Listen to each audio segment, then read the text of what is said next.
யார் இந்த நருட்டோ தெரியுமா? பொதுவா பல பேர் சொல்ற ஒண்ணு, நருட்டோ அப்படிங்கிறது ஒரு அனிமேட்டட் சீரிஸ், ரொம்பவே சக்தி வாய்ந்த ஒரு கேரக்டர் அப்படின்னு. உடனே பல பேர் கேட்கிற ஒண்ணு, சரி இதெல்லாம் இருக்கட்டும், ஃபர்ஸ்ட் நருட்டோ அப்படிங்கிற அந்த ஒரு அனிமேட்டட் சீரிஸ் எப்படி உருவாச்சு, அதுக்கான காரணம் யாரு அப்படின்னு. அதுக்கு முன்னாடி யாருக்கெல்லாம் நருட்டோ பிடிக்குமோ அவங்க எல்லாரும் லைக் பண்ணுங்க. அதோட நருட்டோல உங்களுக்கு பிடிச்ச கேரக்டர் யாரு அப்படிங்கறத கமெண்ட்ல சொல்லுங்க. ஃபர்ஸ்ட் இதெல்லாம் இருக்க ஜப்பானை சேர்ந்த மசாஷி கிஷிமோடோ அப்படிங்கிற ஒருத்தருக்கு நம்ம ஒரு நல்ல அனிமேட்டட் சீரிஸ் கிரியேட் பண்ணணும் அப்படின்னு ஆசை. அதுக்காக ஃபர்ஸ்ட் டைமா 1997 நருட்டோவை படமா வரைஞ்சு கதையை சொல்லி ஒரு சில மேகசீனை ரிலீஸ் பண்ணியிருக்காரு.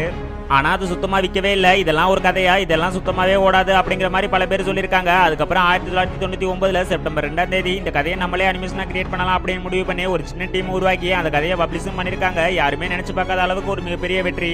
அன்னைக்கு யாரு இதை பார்த்து இதெல்லாம் ஒரு கதையா அப்படின்னு சொன்னாங்களோ அந்த ஒரு கதை தான் இப்ப பல மொழியில உலக மக்கள் அதிகமா பார்க்கப்படுற சீரீஸ்ல ஒன்னாவும் இருக்கிறதோட நருட்டோ அப்படிங்கிற அந்த பேருக்கு தனி ஒரு ஃபேன்ஸ் கூட்டமே உருவாகி இருக்கு.